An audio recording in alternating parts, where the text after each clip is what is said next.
Do you recognize your organization rolling out new frameworks or even trainings and trying not to confuse your people, overload them? They are just playing the game. With Team Accelerator and Boardroom Facilitator Oliver Gabor, I dig into why leadership now is less about tools and more about how you show up. Clarify who before the why. Ask questions upwards for explanation. To create a time for real alignment, so your team can carry the vision authentically. Like this episode, subscribe to our channel, and DM Future to continue the conversation. My name is Arjan Visser, human-centered futurist and your host. Oliver, welcome to the Alt Journey podcast. It's great to have you. Thank you very much. Some nice greetings out of a very rainy and cloudy Switzerland. It's not much better on this end of the world either. So. Well, thank you for your time, and I'm looking forward to our conversation. Sure, so, me too. I'm just starting with the hard question, so we get done with that one. What if the most powerful way to accelerate your team is not about processes or metrics, but about how leaders show up and grow themselves? Yeah, I would say yes, it is, because in the age of AI, I think a lot of things regarding methods and a lot of things also regarding processes will be done by AI. So by the end of the day, it's all about the people working together. And as you know, when leaders just got into their role and they can be like very passionate and lead their team, I think this is like the all-time secret maybe. So it's not just about the hard facts, and especially not in the future. So it will be getting more and more into social skills and soft facts in the future. That's my strong belief. I think that's a really important thing, what we just mentioned, like with AI, all the things that we optimize can be done soon, very soon by AI. So what's left is us being human. True. And that's also the things I feel from my customers. So for all the tasks and processes and things, they're using more and more AI. So it's not about I would say, process things that much anymore, because AI can help very, very fast and a lot with it. So it's more about getting people engaged, leading people. Why are people behaving differently? How can we cope with I would say, difficult situations in a team? So these are the questions which are rising now and also in the future. And that touches actually what we actually most of the episode of the Alt Journey podcast talk about is about who are we becoming as a human being, as a leader, and what do we bring forth in our teams? What do we bring with us, and what do we give our teams as a leader? And in that perspective, AI, like you mentioned, that produces a lot of content. Mm-hmm. And that really puts the pressure on us humans. Are we able to have the capacity to actually carry the decisions that needs to be made based on all that content? And in the heart of it is, how do we catalyze our own growth as a leader? Because before we know, we could leave that behind. Yeah, could be a position. But I think in the end, it's not just about the leaders. That's also why my company is called Team Accelerator, or the German original would be Teambeschleuniger, which is very hard to pronounce for a lot of English speaking people. But it's also about the team.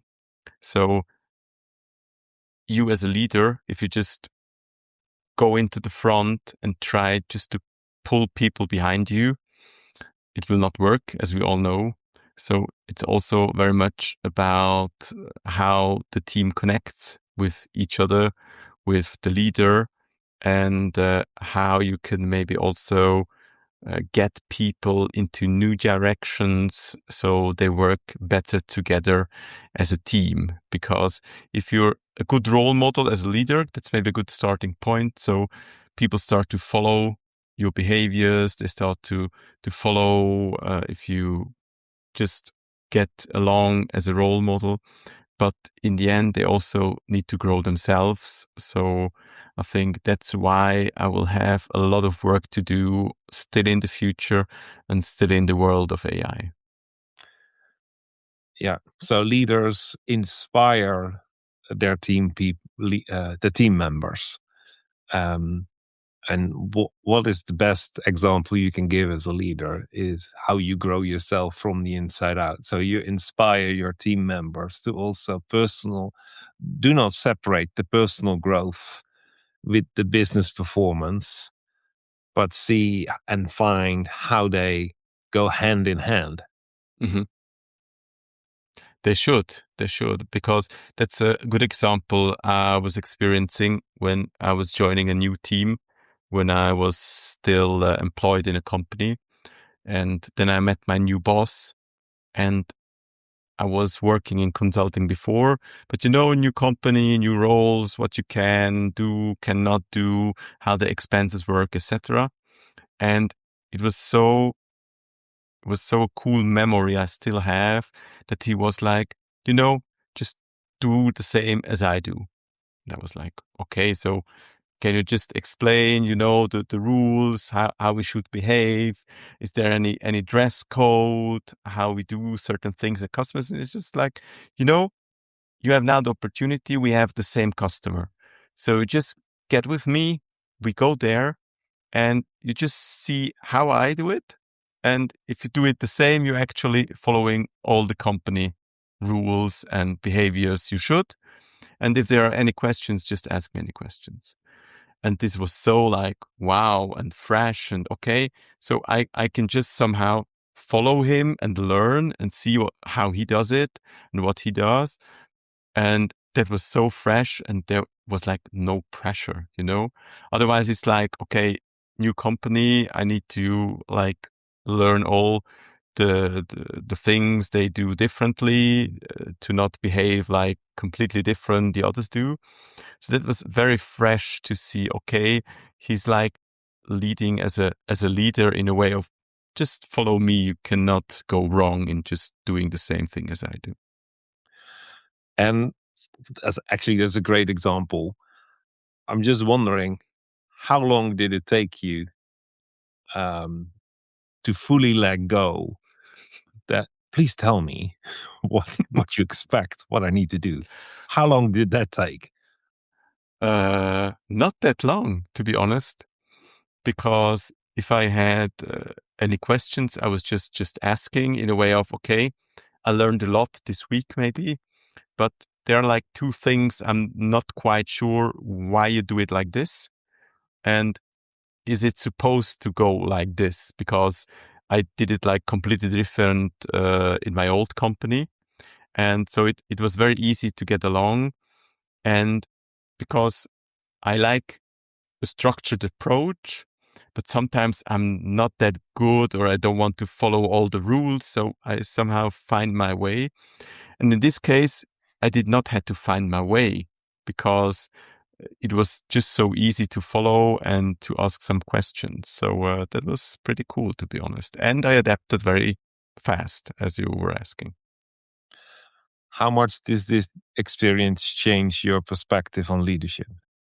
Oh, very much, very much.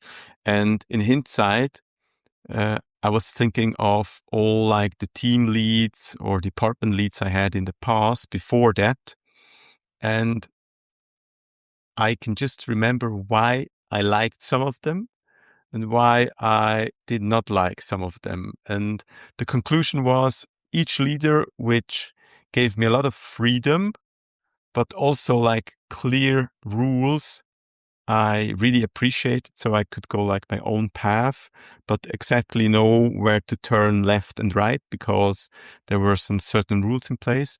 And I think after my studies, my first boss, he was very different.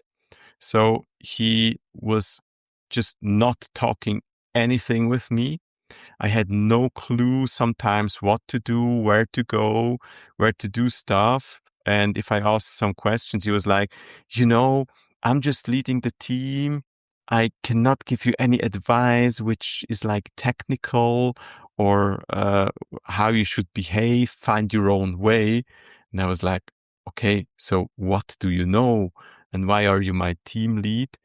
And yeah, that was maybe the baddest example of a team lead I've ever had. And the others, maybe I also had a bit of luck or we just get along very well together. But since then, I had like really matching team leads, which always tried to give me a lot of freedom and some strict rules. Or as I mentioned, my like role model team lead, which was like very cool to experience. Just makes me think back of some people in my team, and some people really wanted to hear the instruction, Hmm. and you try to empower them every time they ask you, what do you want? Well, you mirror the question. You say, well, actually what I want is you to open up and find your own way. Hmm. um, but for some people that was really hard to let go. So Yeah. it was hard to grasp uh, a self-awareness, and they would rather know when they comply. And I had other people who kept telling me with the same approach, like the example you gave, and they said, "You don't give me freedom to find my own way." And those people said, "Well, but you know, everyone needs to be empowered to Hmm. carry according to their capacity, responsibility, um, putting their creativity at work, make sure work is meaningful. But not everyone changes the vision, you know? Absolutely. There are people that carry the vision. So the vision is in a way the boundaries in where in between everyone is has a level of freedom to play the game, but there's someone being the referee, like this is the game we play. And there was like two extremes, Hmm. but being empowered makes you powerful. Yeah. And there is a point that you have to look in the mirror as a team member, like, oh, I'm a team player, and do I have the courage to actually step in the game and be fully me and give fully me in the play? Hmm. But it's not as easy. So um, that's what I remember. But I love the example because I'm always like, oh, great freedom, and I Yeah. can challenge. It's not always that easy because, that's always like if you're on a journey and you're just get to know different customers and different views on things. And yes, there are just team members. If you just do the example, if you don't want that people are starving from hunger, don't give them the fish, learn them how to fish. But there are certain people, they just don't want to learn fishing. They just want to have the fish. So they get fed. And this is also something that there are teams, you just need to accept it. Because there are people with like zero passion doing a work which they just can earn some money. And if they are in the same team as the others that are really passionate about the job and they really like go the extra mile for everything, you need to get along with both types in a team. And I think this is what makes also leading a team very exceptional in a way of you need to get along with all of these types of people. So it's not always about alignment. No. So how do you, let's get deeper into this example. Mm-hmm. There are people that are just chasing performance and ticking the box. And at the same time, there are people that if you give them a little bit of room, they pioneer and they come with the greatest breakthroughs. Mm-hmm. And they're all in the same team. It's not like, oh, let's create two different teams. Mm-hmm. How do you bring that together? I think sometimes you just need to like let people do their thing, because sometimes they not even like disturbing someone or like pushing someone in the wrong direction. I think the best example is one I also experienced myself, working for a company where they introduced Scrum, but on like every software and hardware team in the company. And in one hardware team, they had like really a good guy doing hardware development. And fun fact, he was the only one. So actually the whole company relied on his hardware development and capability. And this was a typical engineering guy. You know, you just throw some requirements at him. He will ask you some questions. And 1 year later, he will just turn up with the product and he will be like, okay, that's the next generation of hardware we will use. And you're like, wow, crazy.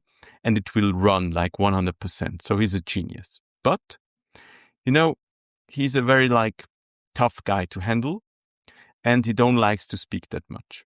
And now you come around the corner and you're like, let's do some Scrum in each and every team.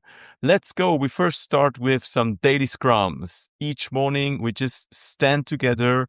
You said what you've done yesterday. What will you do today? And what are impediments we need to get out of your way? And you know, 9 people are like, oh, wow, let's do this. And the one hardware guy is, why should we do that? And everyone is like, because it's Scrum, we need to do, you know, we need to follow the framework. So come on, let's stand together. He was like, I don't give a shit.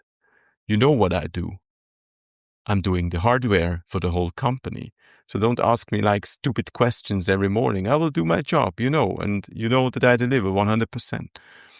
And people don't accept it. Him not joining any of these daily scrums, any of these scrum or sprint reviews and sprint demos. He was just like at the side. The result was he got upset in like a few weeks. And as you know, he was a single man, also typically for a nerd like him. He was never taking any holidays and he had over hours like, I don't know, just very much over hours.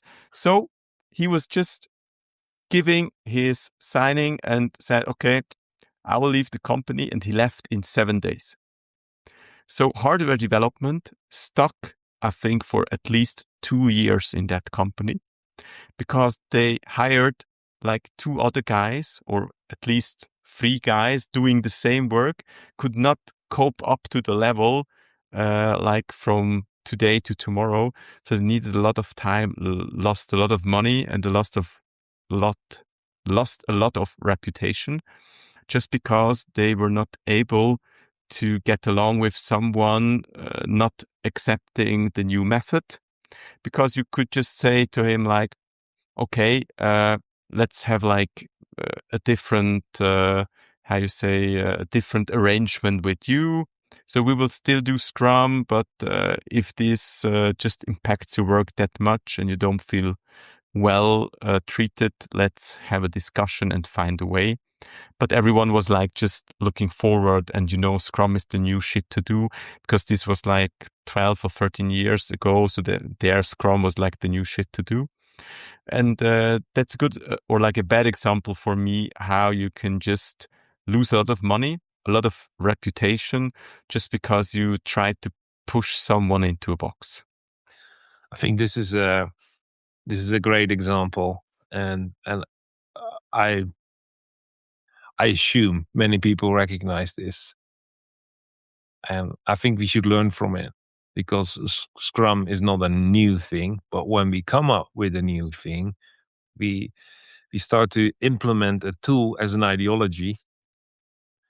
Instead of that, we carry together the vision and we empower everyone to have their most meaningful and purposeful personal growth expressed in business value.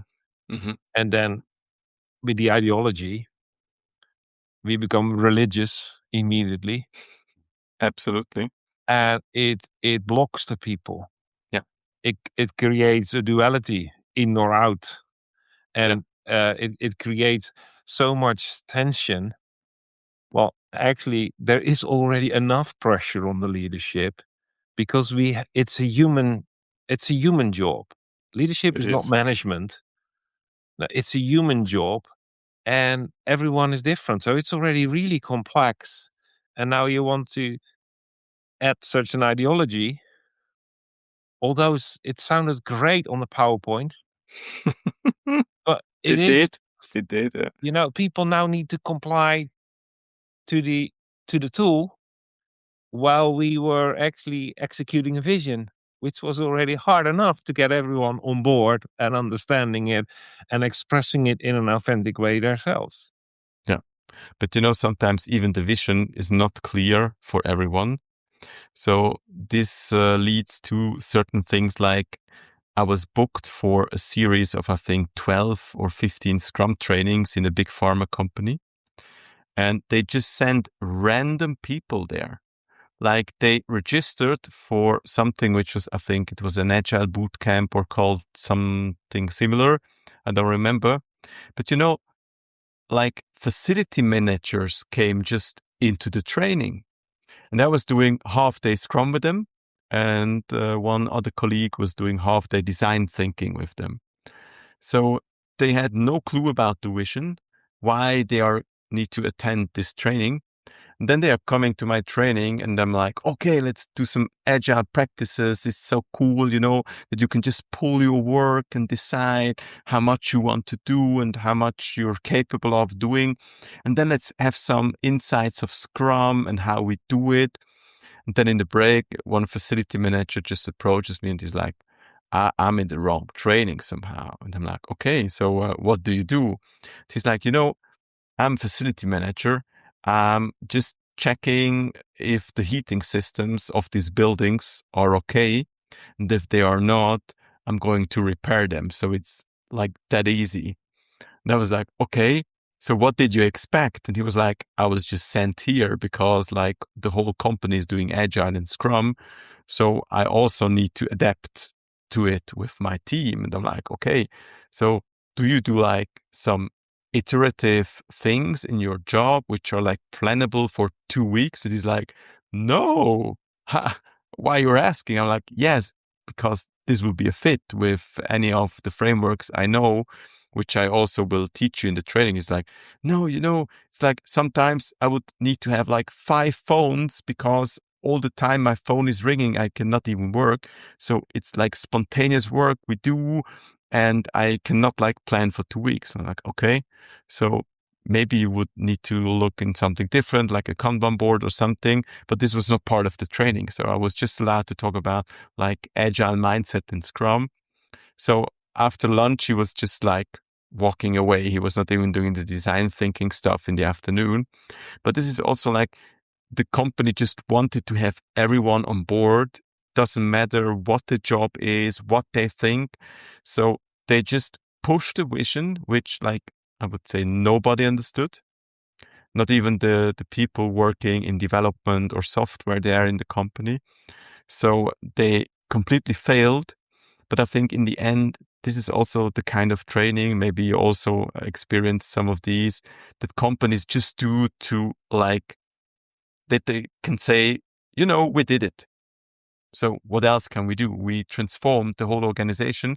So we provided training. So we like just tick the box and the people were not getting it somehow, but we did what we could. So it's not on us anymore. Actually, this happens a lot. And what you just said, like at the beginning when you mentioned AI, And for AI, we don't need to understand the tools that much and get certified in this level and that level. We need to That's the increase. new thing. Yeah, we need to increase our capacity as a human being to carry the responsibility. So when we talk about a vision, we want the people to carry the vision with us. Actually, we expect them to own it in an authentic way. And then they come to whatever meeting because they were ordered to show up. So Yes. so they come in like, okay, it was not my choice. I'm overruled. Here I am. And then you start with the vision um, and helping them to carry it, and they have no capacity for that.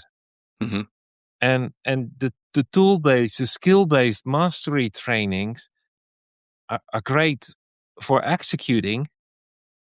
But what we ask our people today is to increase as a human being the capacity and the possibility to carry with us vision, execution, perspective, the big load of data that comes out of the tools that do the processes. So in a way, we need to gear up as leaders, as organizations, that we help our people to gain that level of maturity to be ready to make the next step with us. And But most of the time, people don't even get time for all the things that you were now just listing as some bullets in a way of they get a vision, they like getting asked for some alignment in the company, but actually they never get time in doing so.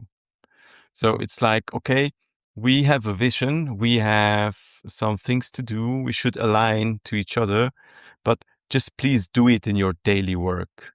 So you're not allowed to like do any extra question hours or events to somehow discuss how we should adapt as facility managers, how we should adapt as development, how we should adapt as like operations stuff.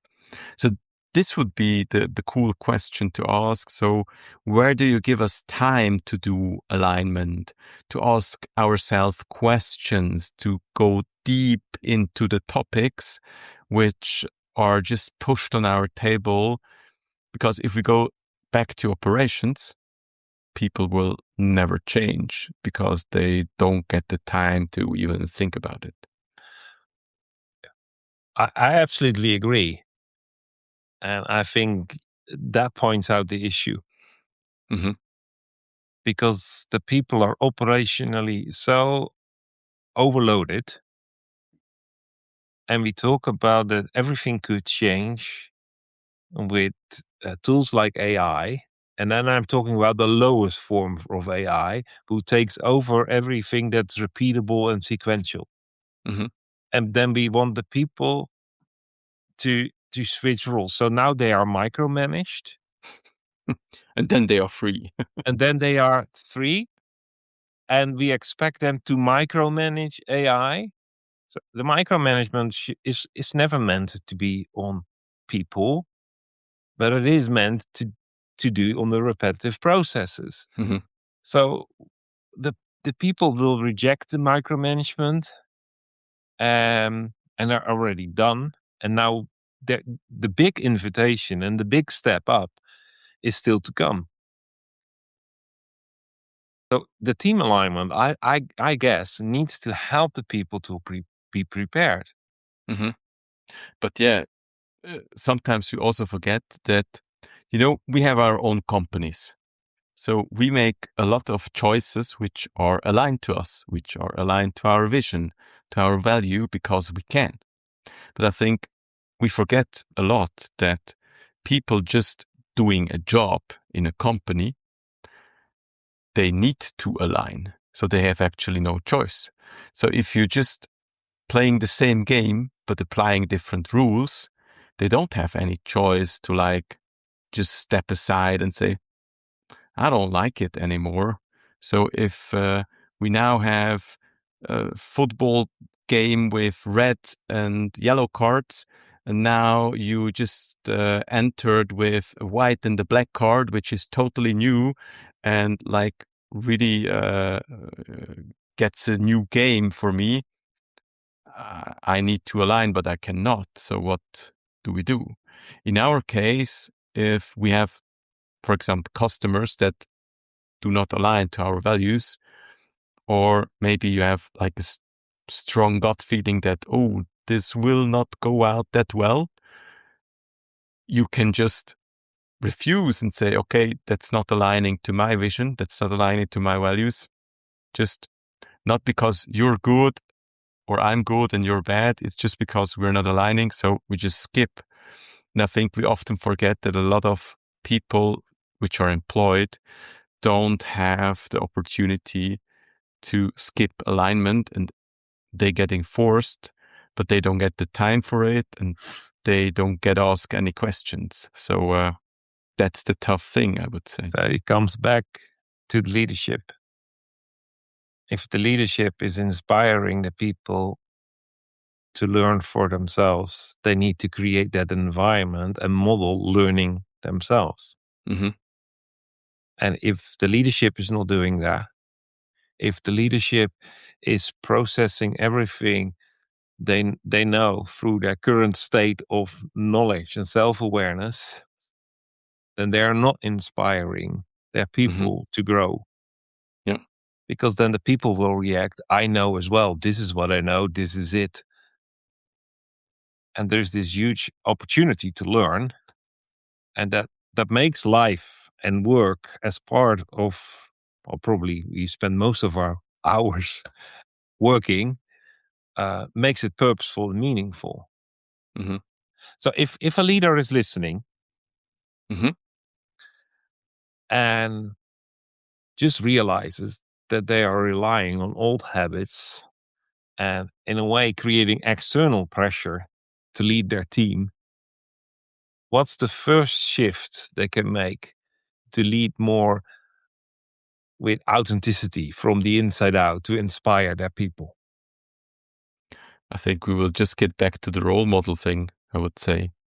So be you, yourself, just try to get your values from the inside out, because that's also a big challenge for a lot of leaders. They don't want to make themselves hurtable. So they just try to build up a shield instead of just saying what's inside of them, what they are thinking, and why it's maybe also important to align. Because sometimes a lot of, especially new leaders, they get some decisions from top down, and instead of just maybe adapting them and give it to the team, they're just pushing it to the team, and sometimes the teams don't understand why. And if you cannot explain a decision to your team, you're just getting like you're not getting the good leader you should be, because people will question all your decisions because they somehow realize, okay, he always makes some micromanagement orders which he cannot explain. So why should we trust him in the future? So I think this is a good starting point to try to just explain from the inside out. Yeah. Makes me think back of what we said in our early days as being a business facilitator. You know, if your manager asks you something and you don't get it, ask him to show it. You know, do it first. Yeah. And in a way that thought comes back, because wherever you are in the organizational structure, if you get an instruction, an assignment, then it's your answer to, they call you, you answer. So in a way, if it's not clear, don't push the uncertainty and the unclarity down, but go back up and lead up Mm-hmm. before you lead down, to get the clarity.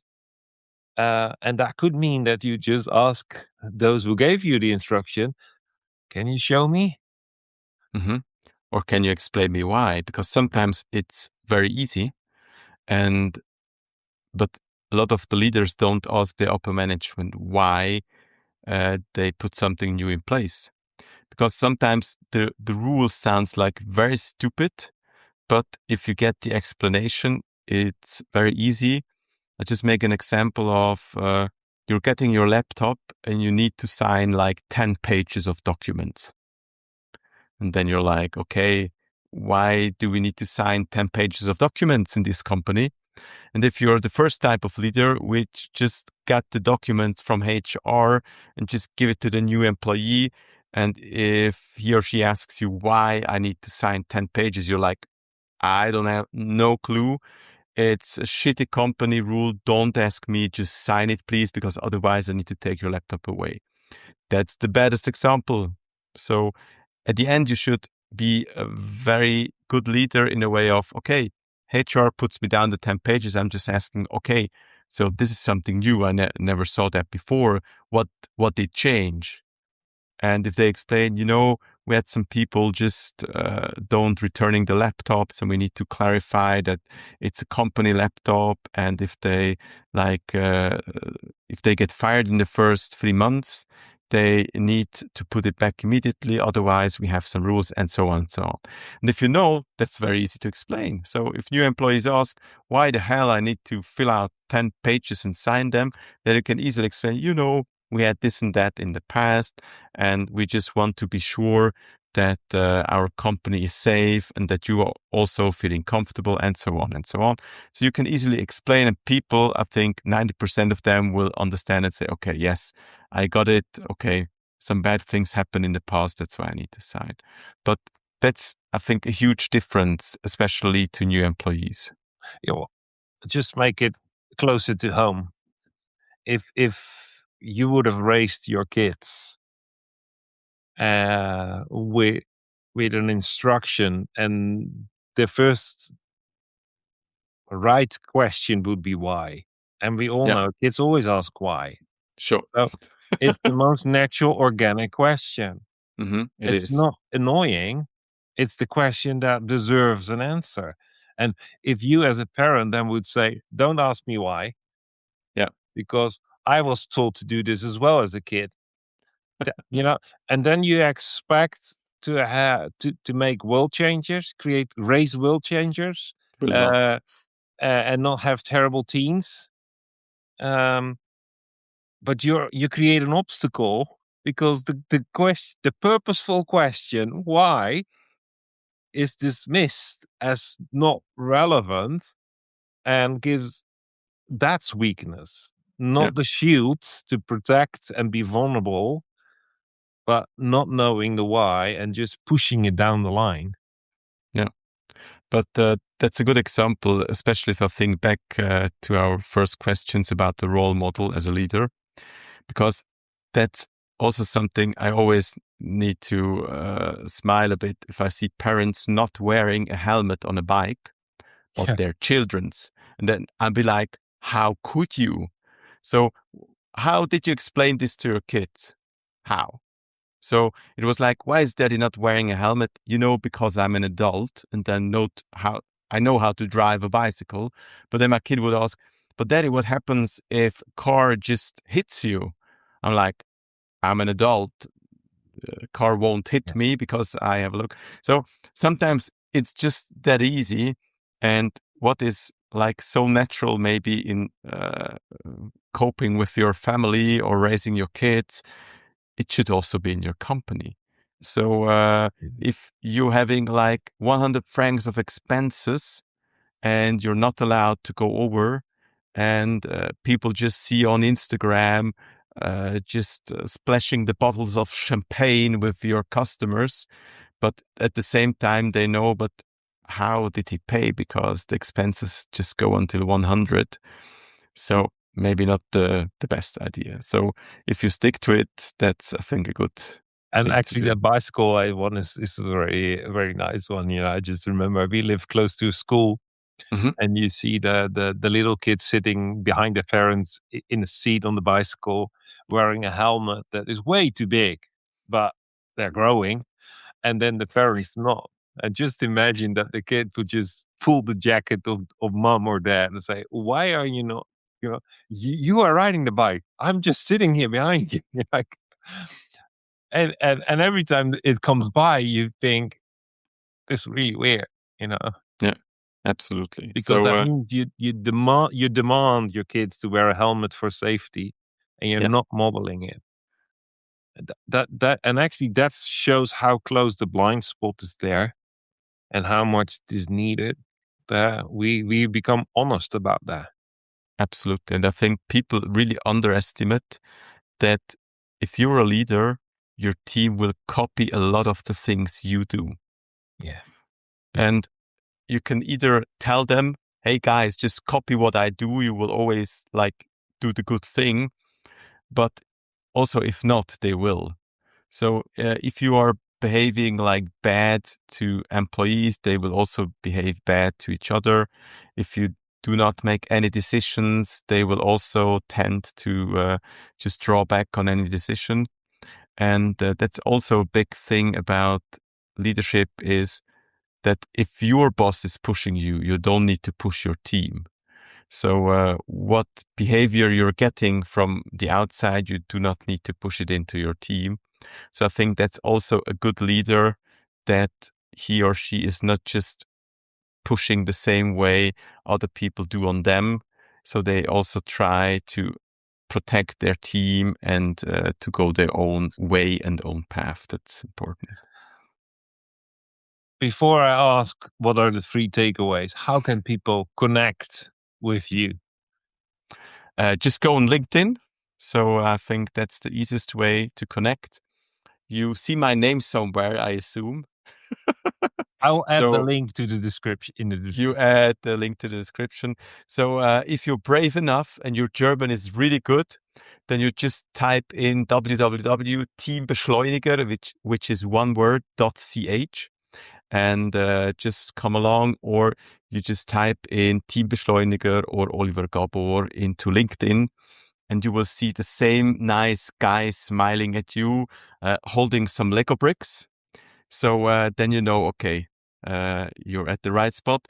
And like the 5% of the people that are looking the same on LinkedIn as they do in reality, as also you do, Arjan, because I love, people having the spot on studio AI photo on LinkedIn. And if you see them in reality, they look like 10 years older, wearing different glasses and having a different haircut. So don't worry, you will see the same person on LinkedIn. Yeah. Well, my photo is not that bad, and it's not that old. It's a recent photo. Yeah. So that's why I say you're not that type of person. So is very authentic to yourself, which is now on the podcast video. So, Olivier, what are the 3 takeaways? I would say be authentic as a leader. Try to give your team a lot of freedom in a way of just being the role model of the team. And the third one would be don't expect things from your team which you are not doing. That would be my 3 takeaways. Yeah. I would just want to wrap that one up. And it's not a choice to be an inspiration for your people or to model, because you will do it anyway. It's the choice to become self-aware and conscious about who you are, who you want to become, and what you want to model, because else you are just modeling your blind spot and you will influence your people. So make sure it counts and doesn't hurt. Oh, that's a good one. That's very nice. Wow, that's like a book ending. That's you're just wrapped it up very well, to be honest. Then we leave it here because we can only Absolutely. go downhill now. Thank you very much, Oliver, for your time and for your insights and wisdom. Always welcome. And I want to thank everyone who tuned in and stayed with us till the end. And I trust it resonated with you. And perhaps it even sparked something that's meaningful for your own journey. And if it did, please share in the comments. We love to interact with you. And if you can't wait for next week for another episode, I also want to invite you to explore the future with us. You're invited to join the Alt Dialogue, an exclusive peer dialogue for visionary leaders where we continue conversations like this, reflection with each other, so that our thinking and our thoughts are provoked. Just DM future and I'll make sure you got the